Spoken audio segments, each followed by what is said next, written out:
अस्सलाम वालेकुम। प्रोग्राम सात रंग लेकर मैं शगुफ्ता अवान हाजिर हूँ और मेरे साथ हमारे को होस्ट इकबाल भट्टी साहब।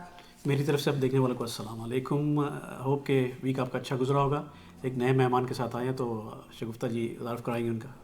जी बिल्कुल, आज हमारे साथ स्टूडियो में बहुत ही ज़बरदस्त मेहमान आज हमारे साथ प्रोग्राम में शामिल हुए हैं और वो किसी भी तारुफ के मोहताज नहीं, काफ़ी अरसे से कनाडा में हैं। समीर लाल जी जो कि ऑथर हैं, की note speaker, motivator, community leader and award winning blogger हैं।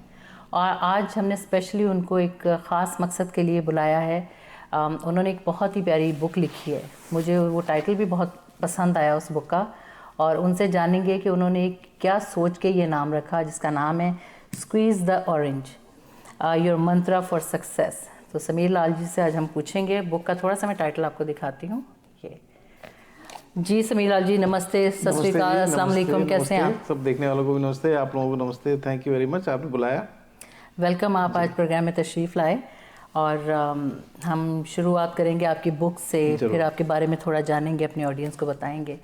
ये जो बुक आपने लिखी है स्क्वीज़ द ऑरेंज, ये क्या सोच के आपने ये नाम आपके जहन में आया? नाम की खासियत इसमें ये है कि ये पूरी चीज़ सेल्फ डिसिप्लिन की है जी। अगर आपको सक्सेस करना है तो द मोस्ट इम्पॉर्टेंट जो उसका बेस है वो सेल्फ डिसिप्लिन है। और सेल्फ डिसिप्लिन के लिए क्या होता है कि आपको अपने आप को इतना डिसिप्लिन कर लेना है कि आप अपने लिए अधिक से अधिक समय निकालें ताकि अपना सेल्फ इम्प्रूवमेंट कर सकें, अपने बॉडी का ख्याल रख सकें, एक्सरसाइज कर सकें, मेडिटेशन कर सकें।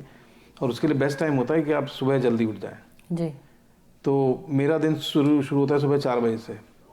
तो आप 4 बजे 5 बजे जब उठते हैं और अगर आप आकाश की तरफ देखें तो उस समय सूरज निकलता होता है। बिल्कुल। और जब सूरज निकलता होता है तो पूरा आकाश ऑरेंज कलर का हो जाता है। ओके। तो इसकी ऑरेंज का मतलब ये कि अगर आप उस समय उठ के आपने अपने दिन को निचोड़ना शुरू किया तो आप जितना भी गिलास, सब आपके ऊपर है, आप कितना गिलास भरना चाहते हैं अपना। ऑरेंज तो पूरे आकाश में फैला हुआ है, सबके लिए बराबरी से फैला है। मैं आपको समीर जी कहूँ या लाल जी कहूँ? समीर कहें। समीर जी, मैं अपने देखने वालों को ये बताना चाहता हूँ कि समीर जी और लाल जी जो हमारे भाई हैं, ये कहाँ से हैं, किस शहर में पैदा हुए और एजुकेशन कहाँ की? सर थोड़ा सा उनको पता चल जाए कि आप राइटर तो हैं अभी बड़े अच्छे, लेकिन थोड़ा सा वो भी पता होना चाहिए। तो मैं पैदा हुआ रतलाम में, एक मध्य प्रदेश में जगह है, वहाँ पे मैं पैदा हुआ। लेकिन जब से होश संभाला तब से जबलपुर एक शहर है, वहाँ पे था मैं मध्य प्रदेश में। आपकी एजुकेशन वहीं पे हुई? पूरी एजुकेशन वहाँ पे हुई। फिर चार्टर्ड अकाउंटेंसी मैंने बॉम्बे से जाके की और फिर चार्टर्ड अकाउंटेंसी करने के बाद वापस जबलपुर में अपनी खुद की प्रैक्टिस करता हूँ। ये राइटर आप लिखते हैं किताबें, जैसे कि आपकी पहले एक कविता की किताब थी, उसके बाद फिर आपने एक और किताब लिखी, इसके बाद फिर ये स्क्वीज़ ऑरेंज लिखी। ये आपको लिखने का शौक कब पैदा हुआ? लिखने का शौक तो बचपन से ही था थोड़ा थोड़ा, लेकिन आपके घर में भी कोई थे आपके? मेरे ग्रैंडफादर काफ़ी बड़े पोएट थे और काफ़ी नामी पोएट थे। लेकिन मुझे वो इन्फ्लुएंस से ज़्यादा इन्फ्लुएंस इस चीज़ का लगता है कि हमने जब इंडिया छोड़ा और यहाँ आ गए तो जब ऑफिस में होते दिन भर तो इंग्लिश में बात कर रहे हैं लोगों से, और आप घर पे भी लौट के आ रहे हैं तो बच्चे हैं, वाइफ है, उनसे भी आपने बात करी, तो एक लिमिटेड हो गया था हिंदी के साथ में साहब का। और प्लस इंडिया से ऐसा लगता था काफ़ी दूर चले आए। तो मुझे उससे जुड़ने का, मुझे ऐसा लगा कि उन लोगों से वापस जुड़ा जाए, तो उसके लिए मुझे राइटिंग एक ज़्यादा अच्छा माध्यम नज़र आया। तो मैंने अपना ब्लॉग शुरू किया एक ज़माने में 2006 में। हम लोग जो साउथ एशिया से हैं, मैं पाकिस्तान से ताल्लुक़ रखता हूं, जहाँ से भी हम पाकिस्तान, इंडिया, बांग्लादेश जहाँ से भी आते हैं, हमारे मुल्क बहुत खूबसूरत हैं। जी। ये मुल्क भी बहुत खूबसूरत है। जी बिल्कुल। हम अपना मुल्क छोड़ते हैं किसी वजह की। तो आपने इंडिया छोड़ा, कनाडा में आए, उसकी वजूहत क्या थी? कुछ बेहतर लाइफ के लिए या कुछ ऐसी वजह थी कि अपना मुल्क छोड़ के आप यहाँ पे आ गए? नहीं, लाइफ तो बढ़िया वहाँ पे भी थी बस, लेकिन बच्चों को आगे पढ़ना था। बच्चे स्कूल ख़त्म कर रहे थे अपना, तो उनको यूनिवर्सिटी में जाना था और हम लोगों के पास ये मौका था कि हम लोग उनके साथ में यहाँ पे आ जाएं ताकि वो हमारे रहते हुए हमारे सामने यूनिवर्सिटी जाएँ, पढ़ें यहाँ पे। तो कुछ वो एक तो वो विचार था। सेकेंडली एक मन में ख्वाहिश तो रहती है कि चलिए देखा जाए कनाडा में रह के कैसी लाइफ है वहाँ की। तो उस चक्कर में आ गए यहाँ पे और फिर सोचा था कि बच्चे पढ़ जाएंगे यूनिवर्सिटी तो फिर लौट जाएंगे हम लोग, लेकिन फिर हुआ नहीं, वैसा होता नहीं कभी। मैं बैक टू आपको राइटिंग पे लिया था क्योंकि आपको राइटिंग का बहुत शौक है। आपने राइटिंग सबसे पहले कब शुरू की थी? राइटिंग मैंने ऑफिशियली शुरू करी 2006 में, तो बहुत पहले की बात नहीं है। और मैंने ब्लॉग से लिखना शुरू किया, तो मैं सटायर्स लिखता था सिस्टम के ऊपर। आज भी लिखता हूँ मैं, वीकलीज मेरे सटायर्स छपते हैं वहाँ पे इंडिया में न्यूज़पेपर में, मेरा कॉलम है। तो बस वहाँ से लिखना शुरू हुआ ऑफिशियली, और फिर मेरे ब्लॉग को इंटरनेशनल अवार्ड वगैरह भी मिल गए एक ही साल में, तो वर्ल्ड का नंबर 1 हिंदी का ब्लॉग हो गया। तो इसलिए हमारे प्रोग्राम में भी हमारे स्पॉन्सर जो बैकबोन होते हैं वो हमारे बहुत ज़रूरी हैं। तो एक छोटी सी ब्रेक लेते हैं, उसके बाद फिर बात जरूर। वेलकम नाजरीन, आप देख रहे हैं प्रोग्राम सात रंग जो हर इतवार आप दोपहर 12 बजे देखते हैं ओमनी चैनल 14 पे। ब्रेक से पहले बात हो रही थी समीर लाल जी से। सबसे पहले आपने किताब लिखी थी कविता पे। जी जी, वो कविता, उसके बारे में थोड़ा सा बताएं। फिर जो सेकंड नॉवल लिखा था उसके बारे में, फिर हम आते हैं दोबारा स्क्वीज ऑरेंज पे। जी जरूर। कविता का शौक बस वही ब्लॉग लिखते लिखते कविताएं लिखने लगे तो मंचों से जाके पढ़ने लगे और उससे काफ़ी नाम मिलने लगा और काफ़ी लोग जुड़ने लगे आके। तो फिर जब काफ़ी सारी कविताएं हो गई तो हमने कहा उसको एक किताब में ले आया जाए, किताब की शक्ल में, तो उसको किताब बना ली। उसी के साथ साथ चूँकि मैं कहानियाँ भी लिखता था और सटायर्स भी लिखता था, तो उन सबको जोड़ के फिर मुझे उम्मीद थी कि मैं उसकी भी किताब निकालूंगा। तो जब उसकी किताब बनाने लगा तब तक एक कोई प्लॉट मेरे दिमाग में आ गया उस समय, तो उस पर लिखना शुरू किया। तो 1 महीने मैंने देखा वो नावल की शक्ल ले ली उसने। तो 1 महीने वो नावल तैयार हो गई थी, फिर उसको छपवा लिया। और वो किस बेस पे है जो कविता आपकी बुक है? कहानी की बुक, जो नावल है। नावल बेसिकली वो मेरा ट्रैवल है, मेरे घर से और ब्राइटन तक 100 किलोमीटर की दूरी है। मैं एक दोस्त के घर जा रहा हूँ, उस बीच में जो घटनाएं होती हैं कि मैं टिम हार्टन्स में उतरता हूँ, वहाँ देखता हूँ बच्चे कॉफ़ी बेच रहे हैं। तो जब हमारे देश में बेचते हैं तो उसको आप कहते हो चाइल्ड लेबर, एक्सप्लॉयटेशन कहते हैं। यहाँ पे उसको आप पर्सनालिटी डेवलपमेंट कहते हैं। तो वो जो कंपैरिजन है, क्योंकि आप यहाँ डेवलप्ड कंट्री में है वर्सेस डेवलपिंग कंट्री, तो उसके ऊपर पूरी नावल चलती है। वो 100 किलोमीटर में खत्म भी हो जाती है। जैसे उनके दरवाजे में मेरी गाड़ी पहुँचती है, सब कुछ नावल खत्म हो जाता है। समीर भाई, मैं ना जी राइटर को बहुत पैशनली देखता हूँ और सुनता भी हूँ, देखता हूँ हमेशा। राइटर जो है, एक थोड़ा सा आपसे पूछूंगा मैं, राइटर हमेशा जब लिखते हैं, चाहे गीत लिख रहे हैं या कोई ऐसी चीज़ लिख रहे हैं, तो उनमें हमेशा दिल तोड़ने और दिल जोड़ने की होती है। जी, तो ऐसा कुछ है आपकी कविताओं में? कविताओं में बिल्कुल दिल जोड़ने का है। दिल तोड़ने का तो नहीं है, टूटे हुए दिलों को जोड़ने का ही ज़्यादा काम है। बिल्कुल जोड़ना चाहिए। हाँ, जोड़ने का ही ज़्यादा काम है। तो यहाँ शेर हैं, गज़ल हैं और कविताएं हैं, हर तरह के। 1-2 शेर आपको जिसमें आप लिखे होंगे कोई? चलिए एक शेर मैं सुनाता हूँ जो मेरा पसंदीदा है, इनके नाम करता हूँ शेर को। उसी कविता? हाँ, बस 2 लाइन का एक शेर है। और इनके नाम से मुराद है अपनी वाइफ के नाम आप जी जी, सॉरी, वाइफ यहाँ पे। बिल्कुल। तो मैं अपनी वाइफ के नाम पर करता हूँ। ये हमेशा क्यों होता है कि वाइफ सामने होती है तो उनको तभी कहना पड़ता है। ना हो तो फिर आप कहीं भी डेडिकेट करते रहिए, और रिकॉर्डिंग भी ना हो रही है, भी ध्यान रखना पड़ता है। खासकर आज हमारी रिकॉर्डिंग क्योंकि वैलेंटाइन डे पे है। बिल्कुल वैलेंटाइन डे पे है, आज तो अच्छा से शेर बनता है। बिल्कुल बिल्कुल। तो मैंने कहा उसमें कि मैं ज़िंदगी की किताब में जब भी अपना पसंदीदा कलाम लिखता हूँ, कि मैं ज़िंदगी की किताब में जब भी अपना पसंदीदा कलाम लिखता हूँ, लिख देता हूँ तुम्हारा नाम और फिर तुमको सलाम लिखता हूँ। वाह, क्या बात है, ज़बरदस्त। चले जी, उनके लिए तो कह दिया कुछ, लेकिन बाकी जो सब भाई रहे इस वक्त वैलेंटाइन पे, उनके लिए भी तो कुछ होगा आपके पास? बीच में चलते चलते कुछ याद आता है तो मैं बताऊंगा। और आपने 6 लैंग्वेजेस में आपने किया है? जी, मैं 6 लैंग्वेजेस बोल लेता हूँ, समझ लेता हूँ, पढ़ भी लेता हूँ। कौन सी हैं वो? तो मैं गुजराती पढ़ लेता हूँ, लिख लेता हूँ और बोल भी लेता हूँ। मराठी है वो मैं अच्छी तरह समझ लेता हूँ। क्योंकि मेरी एजुकेशन बॉम्बे में हुई तो ये दोनों लैंग्वेज वहाँ की बड़ी कॉमन सी थी। हिंदी बहुत अच्छी तरह मैं बोलता लिखता तो हुई, और फिर उर्दू है, पंजाबी है। उर्दू भी आप पढ़ लेते हैं? जी, पर पढ़ नहीं पाता उर्दू में, लेकिन समझता हूँ पूरा। समझते हैं। और चूँकि गज़लें वगैरह लिखने का एक बार जब सीखना शुरू किया था तो अधिकतर वो उर्दू से ही आती है बात पूरी, तो उस चक्कर में उर्दू का काफ़ी। और हमारी हिंदी में बहुत सारे शब्द तो हम बिना सोचे समझे उर्दू के इस्तेमाल करते हैं। जी बिल्कुल। वैसे ही हम लोग का ग्रोथ भी हुई है, लफ्ज़ों का थोड़ा सा वो है। जी, लखनऊ का और नहीं पूरे इंडिया में ही आप देखें ना, जब हिंदी बोली जाती है तो उसमें इतने सारे अल्फाज उर्दू के हैं कि आपको समझ में नहीं आता आपने कब उर्दू बोली कब हिंदी बोली। जी, मिक्स्ड है वो एकदम, मिक्स्ड है। तो उसके बाद आपने नॉवल फिक्शन जो लिखी थी दूसरी किताब, उसके बारे में थोड़ा सा बताएंगे? वही फिक्शन जो मैंने आपको बताया 100 किलोमीटर की दूरी में जो हमने पूरी बातें कही, वो उपन्यास है वो। अच्छा, उसके लिए जी। तो और ग्लोबल सिटीजन का आपको यहाँ पे अवार्ड मिला था, उसके बारे में थोड़ा सा बताएं, किस सिलसिले में मिला? जिस बैंक में मैं काम करता हूँ उसका जो सबसे बड़ा अवार्ड है साल का, वो होता है ग्लोबल सिटीजन अवार्ड। ओके। वो आपको मिलता है कि आपने अपने काम के सिवा कम्युनिटी के लिए क्या किया। जी। क्योंकि काम तो सब लोग 8 से 5 कर लेते हैं, उसके साथ साथ में आप और ऐसा क्या करते हो जिससे कि कम्युनिटी पे कुछ इम्पैक्ट पड़े। तो मैं काफ़ी सारे कम्युनिटी के काम करता हूँ, कई सारे बोर्ड पे भी हूँ, गवर्निंग काउंसिल में भी हूँ यूनिवर्सिटी ऑफ टोरंटो की। और साथ में मैं मेंटरशिप करता हूँ। जो नए इमिग्रेंट्स आते हैं, नए बच्चे आते हैं, नौकरी के लिए तलाश करते हैं, तो उनको कुछ मालूम नहीं होता क्या देखें यहाँ पे। कई बार उनके रिज्यूमे भी अजीब से होते हैं, वो हिंदुस्तान वाला रिज्यूमे 5 पन्ने का लगा के लेके आते हैं।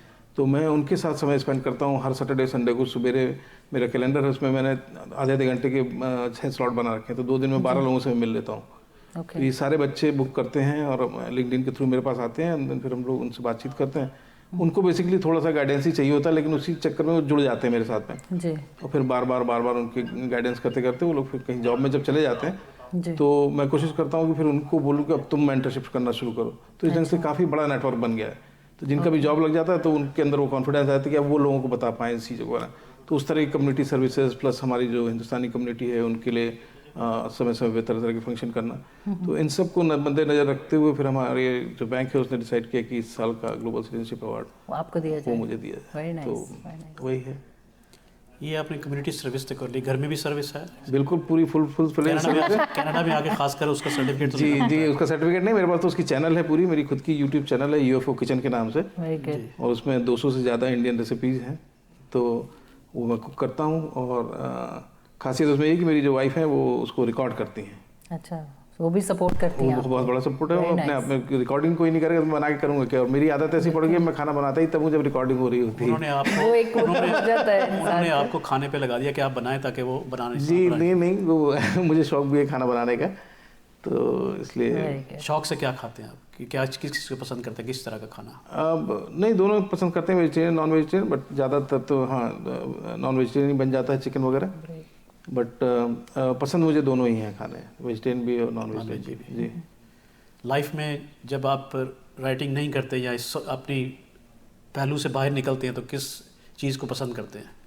अगर मैं राइटिंग नहीं कर रहा हूँ तो जो सबसे पसंदीदा चीज़, अगर सुबह आप मेरे रूटीन की बात करेंगे तो मुझे मेडिटेशन पसंद है, और मैं मेडिटेशन में बड़ा हैविली इन्वॉल्व हूँ। मैं हर साल 10 दिन के लिए विपासना मेडिटेशन में जाता हूँ, जहाँ पे कि आप 10 दिन तक पूरा मौन रहते हैं, किसी से बात नहीं करते, एक टाइम खाना खा के आप 15 घंटे तक मेडिटेशन करते हैं, और 10 दिन लगातार सिलसिला रहता है, उसमें ना फ़ोन ना म्यूज़िक ना कुछ भी अलाउड नहीं है आपको।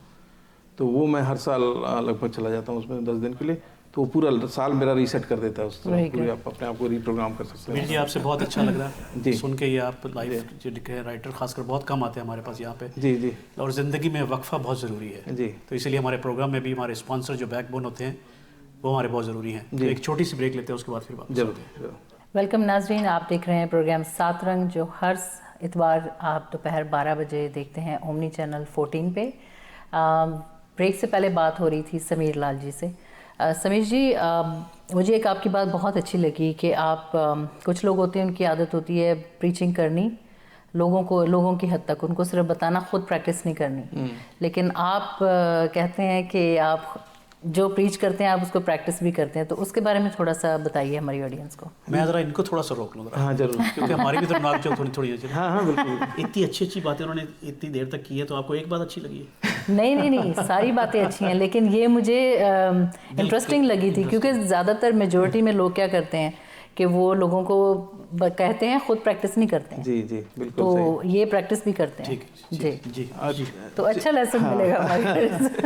नहीं, चूँकि मैं लोगों तक अपना फर्स्ट हैंड एक्सपीरियंस पहुंचाना चाह रहा था, और अगर मैं कुछ लिख रहा हूं तो मैं सिर्फ इसलिए लिख दूं क्योंकि ये अच्छी बात है और लिखना चाहिए, और मैं खुद ना करूं तो वो प्रीचिंग किसी भी काम की जी नहीं। बिल्कुल। तो मैंने सबसे पहले तो ये शुरू किया कि अपने आप को सेल्फ डिसिप्लिन किया। मैं सुबह 4 बजे से उठ के अपना मेडिटेशन करना, फिर उसके बाद एक्सरसाइज करना, फिर कुछ पढ़ना, फिर लिखना, क्योंकि मेरा मानना है कि जब तक आप 10,000 शब्द ना पढ़ लें तब तक you are not entitled to write even 1000 words.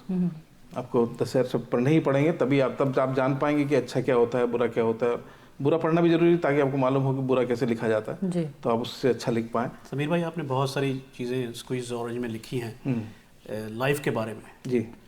तो डिसिप्लिन आपने लिखा, इसके अलावा कुछ और भी लिखा कि फैमिली आपस में किस तरह रहे, कि उसको क्या करना चाहिए कुछ काम के लिए, आपने कहा बहुत सारी डिटेल आपने बताई पहले जी। तो उस थोड़ा सा और बताएंगे? बिल्कुल, इसमें उसी तरह की बहुत सारी चीज़ें। एक तो आपको कभी किसी को क्रिटिसाइज मत करें, बिल्कुल है ना, क्योंकि जितना भी आप अप्रिशिएट कर सकते हैं वो करते जाएं। जहाँ भी आपको ऐसा लगता है इस जगह क्रिटिसाइज करना है तो उस जगह क्रिटिसाइज ना करके उसको डिस्कस कर लें डायरेक्टली, और पब्लिकली तो बिल्कुल भी ना करें क्रिटिसाइज अपने साथ वालों को। आपने जो इंग्लिश में किताब लिखी है ये वाली, तो इसमें आपने कहने का मकसद है कि आपने वो चीज़ें ज़िंदगी में जो आपकी अच्छी तरफ आपको ले जाएं, अच्छाई की तरफ ले जाएं, जी, तो वो चीज़ें आपने इसमें हाईलाइट ज़्यादा की है। जी, मेरा मानना ये है कि what is the success, success is happiness. Eventually आप जो भी गोल अचीव करना चाहते हैं अपनी ज़िंदगी में, जब वो अचीव कर लेते हैं तो वो होता है किस लिए, उसमें आप you are the most happy person because you achieve your goal. So it is all about happiness, how do you get the happiness, and it could be, इसकी मीनिंग हर हैप्पीनेस की हर बंदे के लिए अलग अलग मीनिंग होती है, सक्सेस की भी अलग अलग मीनिंग होती है। एक आपका कोई थीफ है, उसने दुकान से चोरी कर ली, वो भी सक्सेसफुल है, उसका काम ही वही है, कामयाब हो गया, है ना। तो लेकिन अगर उसको पुलिस वाला पकड़ लेता है तो पुलिस वाले का काम वो है कि वो उसमें सक्सेसफुल हो गया। तो सबके अपने अपनी थ्योरीज हैं, अपने अपने मेथड। अच्छी बुरे की बात नहीं कर रहा हूँ, लेकिन जो भी आपने ठाना है कि मुझे ये करना है, अगर आप उसको सक्सेसफुली कर लेते हैं तो then you are happy. So ultimate जो पैमाना है जिससे आप नापते हैं वो हैप्पीनेस का है। तो इसमें सब बातें आप जो देखेंगे वो उस हैप्पीनेस की तरफ ही आपको ले जाती हैं। आपने बहुत सारी चीज़ें बताई कि आप लिख रहे हैं इस पे, जैसे कि आपने कहा कि इसमें खुद पहले अमल करना चाहिए उन चीज़ों पे, जी। तो कहाँ किस हद तक आप खुद ये चीज़ें करते हैं जो आपने लिखी? ऑलमोस्ट पूरा करता हूँ मैं 100%। तो उसमें आपने देखा कि लाइफ में सक्सेस नज़र आती है? बिल्कुल। इसमें मैंने आपको लिसनिंग स्किल्स भी बताई, कैसे सुनना है लोगों को, क्योंकि हम क्या करते हैं कि कान है तो आप, जिसके भी पास कान है वो सुन सकता है, तो वो हीयरिंग कहलाती है। बट लिसनिंग इज कि जो नहीं बोला गया उसको भी समझ लिया आपने। दूसरे लफ्ज़ में उसको हस्बैंड भी कहते हैं। हस्बैंड भी कहते हैं बिल्कुल हस्बैंड कहते हैं उसको। और एक अच्छे हस्बैंड की पहचान है कि वो लिसनिंग सीखे कि क्या कहा जा रहा है और क्या नहीं कहा जा रहा है, उस इमोशंस को भी आप सुने। अच्छे हस्बैंड की या अच्छे इंसान की? अच्छे इंसान की, अगर अच्छा हस्बैंड नहीं, बिल्कुल। तो जी। और पेशे के हवाले से आप चार्टर्ड अकाउंटेंट हैं? जी, मैं पेशे से चार्टर्ड अकाउंटेंट हूँ, और उसके बाद अब मैं यहाँ पे रिस्क मैनेजमेंट में काम करता हूँ बैंक के लिए। तो चार्टर्ड अकाउंटेंसी तो इंडिया में छूट गई, उसके बाद मैंने यहाँ पे मैनेजमेंट अकाउंटिंग की, CMA, और प्रोजेक्ट मैनेजमेंट पे भी मैंने काम किया, बट मेनली अब मेरा रिस्क मैनेजमेंट में काम है। अच्छा, मैं अक्सर ये सवाल अपने गेस्ट से करती हूँ कि जब कनाडा जब आते हैं यहाँ आकर, बहुत, क्योंकि आप टोटली एक नए माहौल में आप आते हैं यहाँ पर, तो आपको यहाँ आकर कोई प्रॉब्लम, कोई मसले हुए कि आपने जैसे कहते हैं कि नहीं मुझे वापस चले जाना, ये मैं नहीं हैंडल कर सकता? हाँ, तो ऐसे आपने कैसे हैंडल किया? जी, इनसे डिटेल से पूछे, क्योंकि बहुत लंबी स्टोरी होगी इंडिया से लेकर कनाडा तक। लेकिन मैं कोई छोटी सी ब्रेक लेना चाहता हूँ। बिल्कुल, एक छोटी सी ब्रेक लेते हैं, उसके बाद वापस आते हैं। वेलकम नाजरीन, आप देख रहे हैं प्रोग्राम सात रंग। आज हमारे मेहमान हैं समीर लाल जी, जो कि एक बहुत अच्छी ज़बरदस्त बुक लेकर आए हैं। उन्होंने लिखी है स्क्वीज़ द ऑरेंज। उसके सिलसिले में हम आज उनसे बात कर रहे हैं। समीर जी, आप बात कर रहे थे, हमने ब्रेक से जाने से पहले पूछा था आपका जो सफ़र था वहाँ से यहाँ, तो जी, तो जो भी नए इमिग्रेंट्स आते हैं यहाँ पे, उनको निश्चित तौर पर शुरू में जो कैनेडियन एक्सपीरियंस नहीं होता, और जब जॉब खोजने में आप जाते हो तो कैनेडियन एक्सपीरियंस की बात होती है, तो मैं उसको इस तरह से मान के चलता हूँ कि जिस ढंग से आप ओलंपिक में दौड़ते हैं तो आप पहले थोड़ा सा पीछे होते हैं, फिर दौड़ना शुरू करते हैं। तो उसको बस वैसे ही मान लें कि आप थोड़ा सा पीछे हो रहे हैं फिर से, क्योंकि यहाँ का एक्सपीरियंस नहीं है, और फिर दौड़ना शुरू करिए। चूँकि आप उतना सारा एक्सपीरियंस लेके आए हैं, वो अपने आप दिख जाएगा। बट आपके अंदर वो कॉन्फिडेंस रहना चाहिए कि मैंने जो पीछे मैं थोड़ा सा हुआ हूँ, वो मैं और तेज़ भागने के लिए हुआ हूँ। तो आप बड़ी जल्दी उस स्टेज को क्रॉस कर लेंगे जहाँ से आपको इनफैक्ट शुरू करना चाहिए था, एंड देन फिर तो आप मेन स्ट्रीम में आ जाते हैं, इनके साथ काम करने लगते हैं। तो ये सिर्फ मेंटल ब्लॉक है जो हम सोचते हैं कि हम न्यू इमिग्रेंट्स, हमें कैसे जॉब मिलेगी। जो भी जॉब मिलती लीजिए और फिर दौड़ना शुरू करिए, वहाँ से आपको निश्चित तौर पर अब जब ये किताब लिखते हैं, आपकी 3 किताबें माशाल्लाह आ गई हैं जी, तीनों किताबों के मौजूद डिफरेंट हैं जी। लास्ट वाली जो आपने लिखी स्क्वीज़ ऑरेंज लाइफ पे लिखी है जी, तो जब किताब आप लिखते हैं, ये को बात करते हैं, ये राइटिंग किसी चीज़ में, कविता लिखते हैं, कुछ और चीज़ लिखते हैं, तो ज़हन में क्या चीज़ आप रखते हैं कि मैं क्या लिखना चाहता हूँ या किसके लिए लिखना चाहता हूँ? नहीं, ये जब मैंने तय कर लिया कि अब मैं चूँकि सेल्फ हेल्प में, ऐसा नहीं कि मैं ये किताब लिख रहा हूँ सेल्फ हेल्प पे तो दूसरी चीज़ नहीं लिख रहा हूँ। उसी वक्त में मैं अखबारों के लिए भी लिख रहा हूँ। हर वीक में इंडिया के अखबार में वीकली कॉलम्स लिखते हैं। वीकली कॉलम लिखता हूँ मैं वहाँ पे। वो कॉलम किस बात पे, किस मौजूद? वो सिस्टम पे सटायर होता है, तो वो मैं हर हफ्ते लिखता हूँ। तो उसके लिए मुझे फिर इंडिया से बड़े संपर्क में रहना पड़ता है, हर समय टीवी पे उनकी न्यूज़ देखनी पड़ती है, क्या चल रहा है वहाँ पे, बिकॉज उसी पे आप किसी एक चीज़ पे लिख सकते हैं।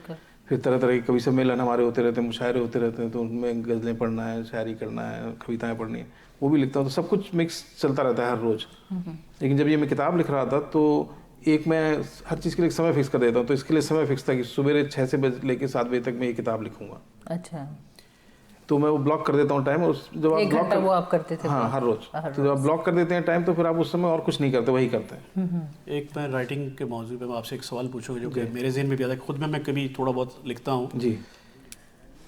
जब किसी चीज़ को आप सोचते हैं ज़िंदगी में, कोई भी चीज़ हो, जब उस पर आप लिखते हैं तो कॉन्सेंट्रेशन आपकी उस पर चली जाती है, तो आप लिखते जाते। अगर वो कहीं इधर उधर हो जाए तो वो टूट जाता है। उसको दोबारा कनेक्ट करने के लिए आपको उसी पेज पे वापस दोबारा उसी सोच में आना पड़ता है। क्या ये सही है? बिल्कुल ये सही है। और आपको क्या होता है कि थॉट्स जो होती हैं उसका बड़ा एक अजीब नेचर है। अगर आपने उसको तुरंत नहीं पकड़ा और तुरंत नहीं लिख के रख लिया कहीं पे, तो वो चली जाएंगी आपके पास से। वो थॉट्स का नेचर ही ये है कि या तो आप उसको पकड़ लो और लिख लो कहीं पे, और अगर नहीं लिखा तो फिर कभी याद भी नहीं आने वाला आपको। यही चीज़ मैंने कही थी कि जब मैं लिखता हूँ तो मैं बैठा हूँ जेन, वो फोकस है उस चीज़ में, तो मैं लिखता जाता हूँ, मैं 5, 6, 10 पेज लिख लेता हूँ। हाँ। लेकिन उसको जब छोड़ के चाहे ब्रेक भी लिया तो वापस आएंगे ना, तो आपका दिमाग जो है वो बिल्कुल हिला हुआ है। बिल्कुल बिल्कुल। मैं फ़ोनों में भी रिकॉर्ड करता हूँ, तो मैं टहलने जाता हूँ, मुझे कुछ चीज़ एक ध्यान में आती है तो मैं अपने फ़ोन में रिकॉर्ड कर लेता हूँ। मेरे हर जगह घर में परेशान है ये भी कि मेरी वाइफ भी, कि हर जगह छोटी छोटी कॉपियाँ रखी हुई हैं, नोटबुक। जहाँ कोई चीज़ याद आई जहाँ फौरन जो चीज़ लिख याद ली। आती है मैं वहाँ लिख कर छोड़ देता हूँ उसके ऊपर। जी नाज़रीन, 7 रंग प्रोग्राम में आज समीर लाल जी हमारे साथ आए हैं और राइटर हैं बड़े अच्छे, 3 किताबें लिख चुके हैं। और ज़िंदगी के पहलू पे जब लिखते हैं तो वो हर बंदा या हर शख्स वो नहीं लिख सकता। एक्सपीरियंस उसके ज़िंदगी का, उसके बच्चों के साथ, लोगों के साथ होता है तो फिर वो लिख सकता है। समीर जी, हमारे पास टाइम की कमी की वजह से मैं आपसे पूछना चाहूँगी कि फिर जल्दी से बताइए, आपकी जो बुक्स आपने लिखी हैं, तीनों बुक्स, और ये स्पेशली ये स्क्वीज़ द ऑरेंज और मंत्र फॉर सक्सेस, ये हमारी ऑडियंस कहाँ से इनको ले सकते हैं? और उसके साथ साथ आप थोड़ा सा बताइए ऑडियंस को, और एक अच्छा सा मैसेज बताइए कि। और मेन चीज़ मैं ये भी पूछना चाहता हूँ कि ये किताब जब ख़रीदनी है कहीं से तो कितनी कास्ट क्या है? जी, तो ये अमेज़ॉन पे अवेलेबल है, अमेज़ॉन कनाडा पे, amazon.com अमेरिका पे, और इंडिया में हर जगह अवेलेबल है। और इसकी कॉस्ट है $17.99 जी, ये इसकी कॉस्ट है। और अमेज़ॉन से आप मंगा सकते हैं इसको आराम से। और ये किताब पूरी बेसिकली आपको मेथड देगी कि अगर आप कुछ सोच सकते हैं, जी, how to convert that into the things, your thoughts becomes the things, अगर आप उसके ऊपर एक्शन लेंगे तो, अदरवाइज वो ड्रीम्स बन के रह जाते हैं। बिल्कुल। तो जब भी आपके दिमाग में कोई चीज़ आए और उसको आपको चीज़ में बदलना हो, तो उसके लिए आपको क्या क्या स्टेप्स लेने होंगे, क्या क्या एक्शन लेने होंगे, कैसे अपने आप को डिसिप्लिन करना होगा, बिल्कुल। उसके बारे में ये किताब पूरे समय बात करती है। तो बहुत सारे एस्पायरेंट हैं लोग, जिसको भी आप बोलिए तो उसको लगता है मैं भी किताब लिख लूँ। हर कोई बंदा ये नहीं लिख सकता। लेकिन आसान नहीं है। नहीं, लोग कहते हैं कि मैं नहीं लिख सकता, और मेरा कहना ये कि आप लिख सकते हो, आपने कोशिश नहीं की है। बिल्कुल। है ना, जब आप बोल सकते हो, आप कहानी सुना सकते हो, आप आपस में बातचीत कर सकते हो, मैं फलानी जगह गया था, वहाँ से लौट के आया, मैंने ये किया। जब आप बोल सकते हैं तो जब आप लिखेंगे ना, तो उसमें तो ग्रामर की भी हेल्प है किताबों से। बिल्कुल। उसमें आपकी इवन वर्ड डॉक्यूमेंट आपकी बोलने में तो वो भी ठीक नहीं होता है, कम से कम लिखने में वो अपने आप एक एडिशनल हेल्प है। तो आप कोशिश करें, एक पन्ना लिखें, लेकिन ये जरूर ध्यान रखें अगर एक पन्ना लिखना है तो कम से कम आप 100 पन्ने पढ़िए पहले, दूसरों का लिखा हुआ। खराब लिखना शुरू करिए। शेक्सपियर ने भी पहले दिन एक पैराग्राफ लिखा ही होगा कोई ना कोई। जी बिल्कुल। है ना, उसके बाद ही वो शेक्सपियर बने, बिना उसके लिखे तो आप कभी भी नहीं।